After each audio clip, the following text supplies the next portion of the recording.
Hello video star में welcome to my channel और मैं होप करती हूँ कि आपको इस स्टोरी का ये पार्ट पसंद आएगा। तो एक दिन अपने डैड को शूट कर दिया। फिर उसने जॉनी की तरफ देखा। जॉनी जो अपनी बाहें फैलाकर रोती हुई उसकी तरफ इशारा कर रही थी कि मेरे पास आओ। सोक्जिन ने आकर उसको हक किया, उसके फोरहेड पर किस किया और रोते हुए उसे कहा, आई एम सॉरी जॉनी, मैंने तुम्हारा यकीन नहीं किया, मैंने तुम्हें टॉर्चर किया।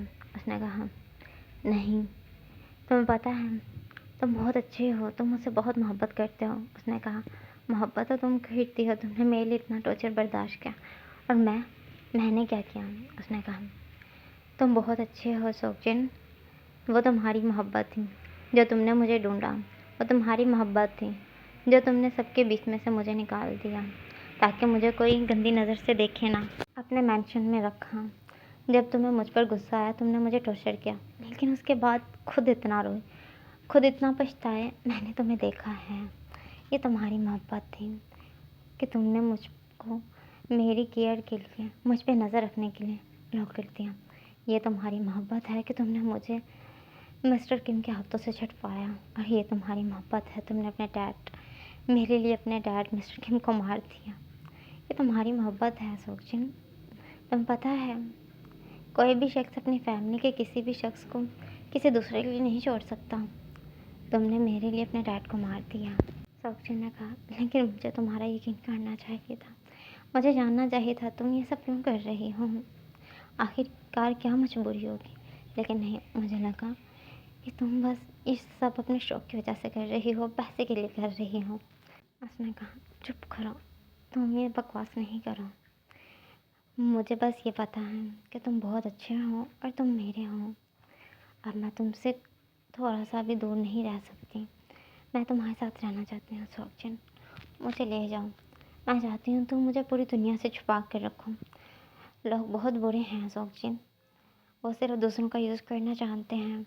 अगर कोई मजबूर हो तो उससे और दबा देंगे, अगर कोई परेशान हो तो उसकी परेशानियों को बढ़ा देंगे।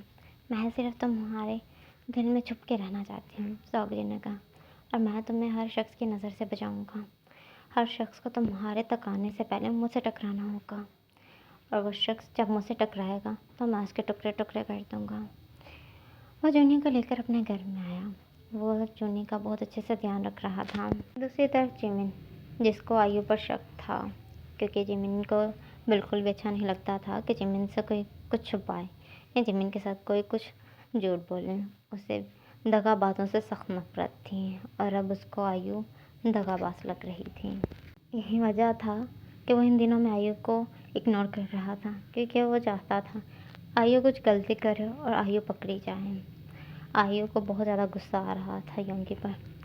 वो योंगी को गुस्से भरी नज़रों से देखती थी, लेकिन वो ध्यान रख रही थी कि उससे कुछ गलती ना हो। डाइनिंग टेबल पर आयु और जिमिन बैठे हुए खाना खा रहे थे। योंगी खाना लगा रही थी। जिमिन ने योंगी का हाथ पकड़ा, उसको अपने गोद में बैठाते हुए कहा, वाइफी, क्या तुम मेरे साथ खाना नहीं खाओगी? क्या तुम्हें मेरे साथ खाना खाना पसंद नहीं है? योंगी ने कहा, नहीं, मुझे अच्छा लगता है, लेकिन मेरी किस्मत इतनी अच्छी नहीं है मैं आपके साथ खाना खाऊं। उसने कहा, क्यों नहीं वाइफी, तुम्हारी किस्मत बहुत अच्छी है, बल्कि मेरी शायद किस्मत इतनी अच्छी नहीं रही कि मैं एक प्यारी सी और क्यूट सी लड़की के साथ खाना खाऊं। फिर जिमी ने अपने हाथों से बाइट बनाई और योंगी के माउथ में डाली और वो आयु की तरफ देख रहा था। आयु ने कहा, जिमिन, तुम ज़्यादा इसके करीब जा रहे हो। उसने कहा, बस मैं इसे यूज़ करना चाहता हूँ। क्या मैं इसे यूज़ नहीं कर सकता? वैसे भी ये मेरा खिलौना है, मैं जब चाहे इसे यूज़ कर सकता हूँ। वो ये कहकर योंगी की तरह देख रही थी। योंगी फिर भी हल्का सा मुस्कुरा रही थी, आँखों में सुनते पानी भी था, क्योंकि उसे जिमिन का खिलौना नहीं बनना था, उसको जिमिन की वाइफ बनना था। जिमिन ने कहा, क्या हुआ योंगी, मुस्कुरा रही हो? क्या तुम्हें मेरे मुंह से ऐसे अल्फाज सुनना अच्छा लगता है? उसने कहा, तुम मेरा जिक्र कर रहे हो, बस यही काफ़ी है। चाहे अच्छा करो चाहे बुरा करो, मर्ज़ी तुम्हारी है। बस तुम मेरा नाम ले रहे हो तो मैं समझती हूँ मैं खुशकिस्मत हूँ। जिमिन ने कहा, पागल इंसान। उसने कहा, तुम्हें ध्यान रखना चाहिए, लोग तुम्हारे इनोसेंट होने का फ़ायदा उठा लेते हैं। उसने कहा, जब तक तुम हो तुम्हारी मौजूदगी में कोई मेरा फ़ायदा नहीं उठा सकता। जिमिन ने कहा, तुम सीधे ही कहना चाहती हो कि मैं बुरा हूँ, मैं तुम्हें तंग करता हूँ, मेरे अलावा कोई तुम्हें तंग नहीं कर सकता। उसने कहा, ये अच्छी बात है, तुम ही बस तंग कर रहे हो ना, कोई और तो नहीं कर सकता ना। उसने आयु की तरफ देखते हुए कहा। जिमिन समझ चुका था कि वो आयु की बात कर रही है। आयु ने कहा, क्या मतलब, तुम जिमिन को इशारा दे रही हो कि मैं तुम्हें तंग करती हूँ? उसने कहा, नहीं ऐसा नहीं है। उसने आकर योंगी के बालों से पकड़ते हुए कहा, तुम उसको मेरे खिलाफ भड़का रही हो। तुम इतनी गिरी और घटिया कैसे हो सकती हो? तुम इसे मासूम समझते हो जिमिन, देखो ये कितनी होशियार है। जिमिन ने कहा, आइए उसके बाल छोड़ो। उसने कहा, मैं क्यों छोड़ूं? तुम्हें मैं गलत लगती हूँ ना, ये ठीक लगती है हर मामले में। यही वजह है कि इन दिनों में तुम इसके साथ रहते हो, इसके रूम में सोते हो, इसके साथ वो सब कर रहे हो। मुझसे तो तुम्हें नफ़रत सी हो गई है, और यह सब इसने किया है तो एक दिन तुम्हें इससे भी नफ़रत हो जाएगी, तुम्हारा दिल भर जाएगा, फिर तुम्हें कोई और चाहिए होगी। जिमिन ने कहा, बकवास बंद कर आई हूँ, तो जानती है तेरी हरकतों की वजह से मुझे तुझसे नफ़रत हुई है। नहीं तो मुझे इसके साथ कुछ भी फील होता था मैं इग्नोर करता था, ये कह के कि मैं आयु का हूँ। लेकिन अब आयु तो खुद सिर्फ पैसे की होकर रह गई है। वो गुस्से में था। आयु ने कहा, क्या मतलब, तुम कहना चाहते हो मैं तुम्हारे पैसे से मोहब्बत करती हूँ? जिमिन ने कहा, तुम मेरे पैसे से मोहब्बत करते हो। अगर पैसे से मोहब्बत नहीं करती तो चलो ये सब मैं इसके नाम कर देता हूँ, हम दोनों कहीं दूर चले जाते हैं, मुझे नहीं चाहिए पैसा। आयु ने जिमिन की तरफ देखा। जिमिन ने कहा, जल्दी से जाओ, मेरा सामान पैक करके लाओ। उसने एक मेड को कहा। आयु समझ चुकी थी कि जिमिन ये बेवकूफ़ी सच में कर सकता है। जिमिन फुल क्रेज़ी है। उसने कहा, इसे क्यों, ये तुम्हारी क्या लगती है? उसने कहा, ये प्रेग्नेंट है, इसके belly में मेरा बेबी है, मैं सब अपने बेबी को देके जा रहा हूँ। जब मेरा बेबी 18 सालों का हो जाएगा तो ऑटोमेटिकली ये सब उसकी का ही हो जाएगा। जब तक वो बड़ा नहीं है तब तक ये सब इसके नाम पे होगा, ठीक है? तुम टेंशन नहीं लो। वैसे भी मुझे ये पैसा नहीं चाहिए, हम दोनों एक दूसरे से मोहब्बत करते हैं, पैसे की हमें क्या ज़रूरत। मैं दिन रात मेहनत करूँगा, तुम्हारे लिए 2 टाइम का खाना बस अरेंज करूँगा और एक साथ रहेंगे, खुश रहेंगे। उसने कहा, जिमिन पागल हो चुके हो। उसने जिमिन से अपना हाथ छुड़वाया। उसके जहन में आया कि उसके और भी बॉयफ्रेंड हैं जो इतने रिच तो नहीं लेकिन थोड़े से रिच तो हैं, उसकी ख्वाहिशें तो पूरी कर सकते हैं, लेकिन उसको ज़्यादा लालच था, इस वजह से वो इसके साथ थी। उसने कहा, जिमिन तुम पागल हो चुके हो, तुम क्यों सब इसके नाम कर रहे हो? उसने कहा, बताया तो है, इसके belly में मेरा बेबी है। योंगी शौक थी क्योंकि योंगी के belly में बेबी है, योंगी को ही नहीं पता। जब तक योंगी तो जानती है था कुछ भी नहीं हुआ। उसके belly में बेबी नहीं है और ना उसने टेस्ट करवाया है कभी, और ना उनको शक था। फिर जिमिन क्यों कह रहा है, लेकिन वो खामोश थी क्योंकि वो भी देखना चाहती थी कि जिमिन ये सब क्यों कर रहा है। उसने कहा, चलो आयु। जिमिन का बैग आ चुका था। जिमिन अपना बैग खोला। जिमिन के पास उसमें सिर्फ 2 कपड़े थे। 2 कपड़े आयु के थे और कुछ जिमिन का सामान था। एक पेपर था, एक पेन था, फ़ोन भी जिमिन ने एक मेड को दे दिया और कहा, ये हमारी ज़रूरत का सामान है। उसने कहा, ये कैसा सामान है, इसमें ना खाने के लिए है कुछ, ना कुछ और है, बस तुम्हारे 2 कपड़े हैं, 2 कपड़े मेरे हैं, सिर्फ तुम्हारी एक जूता है, एक जूता मेरी है, हम कैसे रहेंगे? उसने कहा, हम ऐसे ही रहेंगे, हम एक छोटा सा घर लेंगे। उसने कहा, क्या हमारे पास पैसे होंगे? उसने कहा, नहीं, सारे पैसे इसे दे के जाऊँगा ना, ताकि ये मेरे बेबी को खुश रखे। उसने आयु का हाथ पकड़ा और वह आयु को लेकर वहाँ से चला गया। योंगी पीछे से रोती रही। जिमिन को वादे देती रही कि प्लीज़ मुझे छोड़ के नहीं जाएं। देखिए, मुझे कुछ नहीं चाहिए, बस मुझे भी अपने साथ ले जाएं। जिमिन ने कहा, खबरदार, तुम्हें हम कभी भी अपने साथ नहीं लेके जाएंगे, तुम हम दोनों को अलग कर रही हो। वो उसे लेकर वहाँ से चला गया। योंगी बहुत ज़्यादा परेशान थी। योंगी के पास जिमिन का सेकंड हैंड आया। उसने कहा, अब आप हमारी ओनर हैं, हमें ऑर्डर करें। उसने कहा, मैं क्या ऑर्डर कर सकती हूँ? 2 दिन ऐसे ही गुजर गए थे। वो काफ़ी परेशान थी। ऐसे ही 1 मंथ गुजर चुका था। फिर उसने आखिरकार जिमिन के सेकंड हैंड को काम दिया और कहा, जिमिन को ढूंढें, प्लीज़ कहीं से भी ढूंढ के निकालें, मैं उसके बिना नहीं रह सकती हूँ। उसे बोलें, वो आकर अपना घर संभाल लें, मुझे कुछ नहीं चाहिए, और अगर उनको यहाँ पर नहीं आना तो प्लीज़ मुझे बताएं वो कहाँ पर है, मैं खुद उनके पास चली जाऊँगी। और सेकंड हैंड काफ़ी ज़्यादा शौक था। उसे योंगी बेवकूफ़ लग रही थी जो सारी प्रॉपर्टी छोड़कर उसके साथ उस 2 टके के घर में रहना चाहती हैं। सेकंड हैंड ने ढूंढना स्टार्ट कर दिया। सेकंड हैंड को जल्दी ही मिल चुका था। क्योंकि वो अक्सर जिमिन के साथ मिलने जाया करता था। उसने जिमिन को कहा, सर मैम पागल हो रही हैं, मैम रोती रहती है, वो आपको बुलाती रहती है और कहती है मैं कहीं से ढूंढ कर आपको लाऊं। वो आपके पास आना चाहती है, वो कहती है वो उस 2 टके के घर में आपके साथ रह लेगी, अगर उसे भूखा भी रहना पड़े तो वो रह सकती हैं, लेकिन वो बस आपके साथ रहना चाहती हैं। काफ़ी दिन हो गए हैं, उन्होंने खाना भी छोड़ दिया है। पहले तो थोड़ा सा खाना खा लिया करती थी, 1 से 2 बार, लेकिन काफ़ी दिन हो गए हैं खाना नहीं खाती, बस रोती रहती हैं।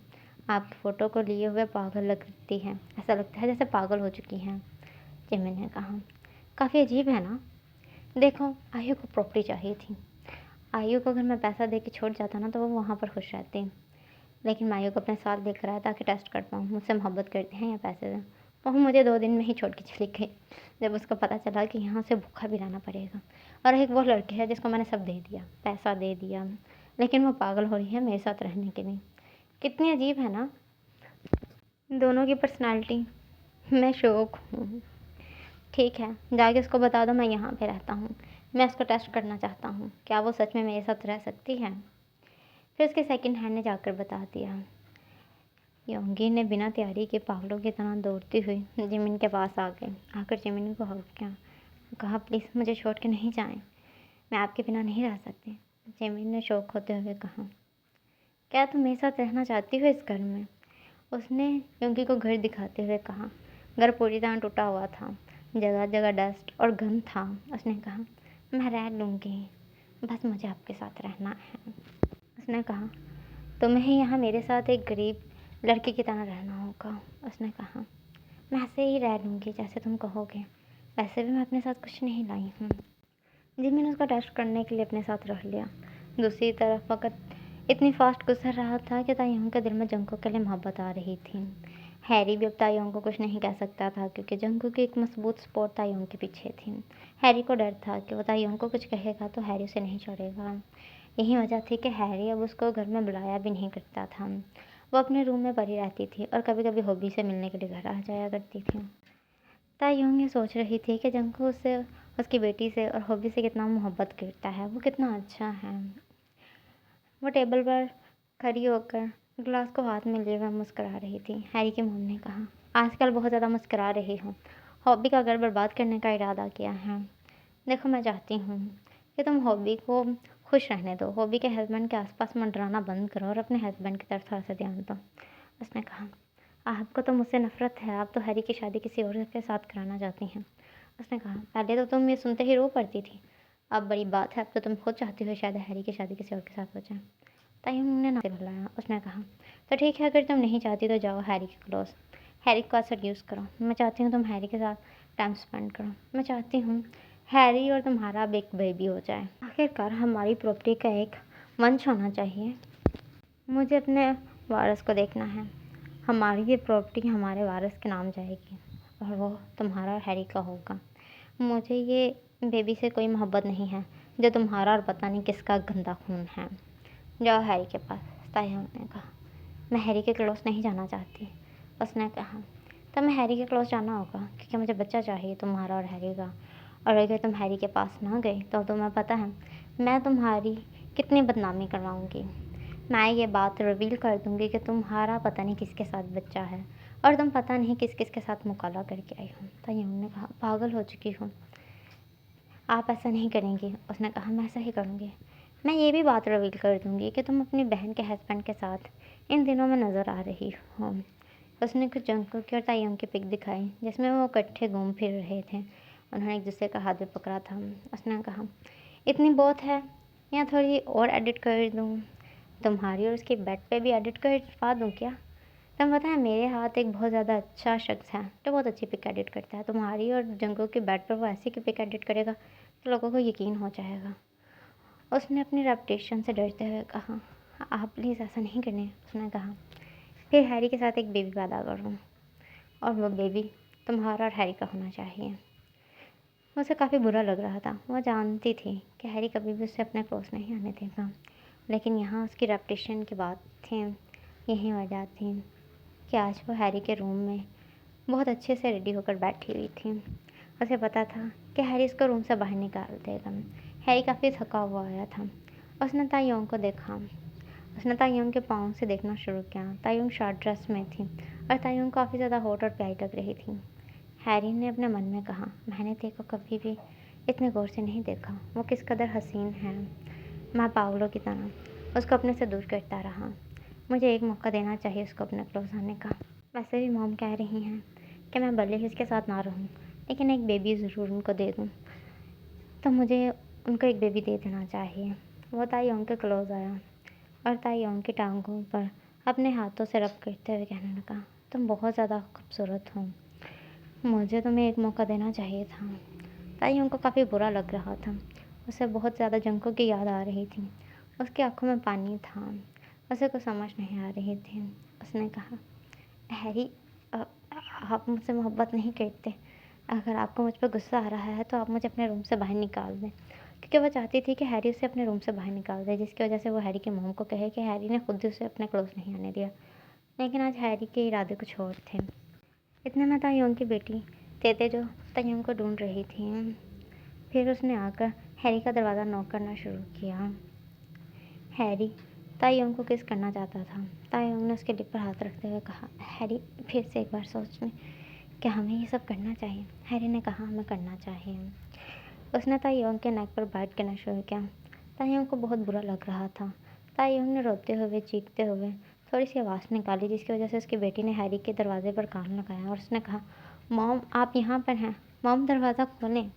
उसने अंदर से आवाज़ दी, तेते, प्लीज़ अपने रूम में बेबी चली जाओ। क्योंकि वो जानती थी कि हैरी अब उसके साथ कुछ करना चाहता है और अगर उसकी बेटी उनके दरमियान में आई तो वो उसकी बेटी को बहुत बुरी तरह मारेगा। उसकी बेटी ने रोते हुए कहा, मॉम, प्लीज़ बाहर आ जाएं। मैं जानती हूँ हैरी डैड सिर्फ आपको टॉर्चर करेंगे। उसने कहा, बेबी प्लीज़ चली जाओ। बेटी ने रोते हुए आकर फ़ोन निकाला और जंकुक को कॉल की। जंकुक ने कॉल अटेंड करते हुए कहा, यस बेबी, क्या हुआ। उसने कहा, मॉम हैरी के रूम में है। हैरी उनको शायद टॉर्चर कर रहे हैं। मैंने इनकी आवाज़ सुनी है। उन्होंने रोती हुई आवाज़ में मुझे कहा कि मैं अपने रूम में आ जाऊँ। जंकुक को ये सुनते इतना गुस्सा आया। जंकुक ने जल्दी से आकर हैरी के रूम का दरवाज़ा खोल दिया। उसने देखा हैरी ने तायोंग के दोनों हाथ पकड़े हुए थे। तायोंग बहुत ज़्यादा रो रही थी। हैरी उसको किस कर रहा था। उसने आकर हैरी को तायोंग से दूर पुश किया और कहा, ये कैसी हरकत है हैरी, तुम उसके साथ ये सब कैसे कर सकता हूँ। उसने हैरी को मारना शुरू किया। हैरी ने कहा, वो मेरी वाइफ है, मैं उसके साथ कुछ भी कर सकता हूँ।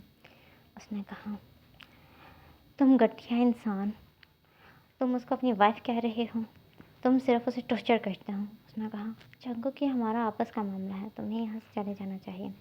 उसने तायोंग की तरफ देखा। तायोंग भी खामोश थी। हैरी की मॉम ने कहा, जंकुक, तुम्हें हॉबी के साथ खुश रहना चाहिए। तुम कहाँ थी उनकी मोहब्बत में पड़ रहे हो। क्या हम सबको नज़र नहीं आ रहा तुम तायोंग की ज़्यादा तरफदारी कर रहे हो। तुम्हें यहाँ से चले जाना चाहिए। जंकुक ने कहा, हैरी, देख के करीब मत आओ। वो तायोंग का हाथ पकड़कर उसको अपने साथ लाना चाहता था। तायोंग ने जब अपने हाथ छुड़वाते हुए कहा, हैरी मेरा हस्बैंड है। क्योंकि तायोंग को अपने रेपुटेशन का डर लग रहा था। तायोंग को यह था कि जंकुक की और उसकी कुछ गलत पिक वायरल ना हो जाए, जिसकी वजह से शायद हॉबी भी उसके साथ नफरत करेगी और पूरी दुनिया में उसकी इज्जत जाती रहेगी। इस वजह से उसने जंकुक को कहा, जाओ। जंकुक ने कहा, तुम्हें इस हैरी के साथ अच्छा लग रहा है, लेकिन मेरा यकीन करो, मैं तुम्हें यहाँ पर नहीं रहने दूँगा। फिर जंकुक ने हैरी को बुरी तरह मारना शुरू किया। उसने हैरी को पूरी तरह ज़ख्मी कर दिया, जिस वजह से हैरी तायोंग के करीब नहीं आ सकता था।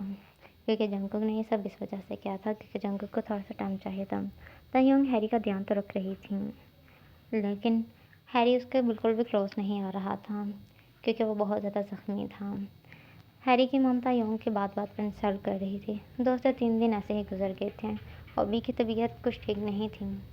जंकुक ने हॉबी को कहा कि तुम्हें किस डॉक्टर के पास लेके जाऊँ। हॉबी ने उसे एक डॉक्टर के बारे में बताया। वो लेडीज़ डॉक्टर थी और तायोंग की फ्रेंड थी। जंकुक हॉबी को लेकर वहाँ पर आया और डॉक्टर जंकुक को देखकर काफ़ी ज़्यादा शॉक हो चुकी थी क्योंकि उसने देखा था तेते को। उसको जंकुक और तेते सेम लगे थे। उसने हॉबी को कहा, हॉबी तुम ठीक हो, बस ऐसे ही दर्द सी हो रही थी। तुम्हें खाना टाइम से खाना चाहिए और अपना ध्यान रखना चाहिए। यही वजह है कि तुम्हारी डेट भी आगे पीछे हो रही है। ज़्यादा टेंशन नहीं लेना चाहिए। यही वजह से तुम्हारे पीरियड्स में थोड़ा सा मसला आ रहा है। बाकी मैंने कुछ मेडिसिन लिख के दी हैं, खा लेना, इससे तुम्हारे जिस्म में ताकत आएगी। फिर उसने कहा, हॉबी इधर आओ। फिर वो हॉबी को लेकर बाहर की तरफ आ रही थी और साथ में उसने हॉबी से कहा, हॉबी ये कौन है? हॉबी ने कहा, ये मेरा हस्बैंड है। उसने कहा, सच में ये तुम्हारा हस्बैंड है? क्या तुमने सच में इसके साथ शादी की है? जबकि मुझे तो लगता है कि ये तायुंग का कुछ लगता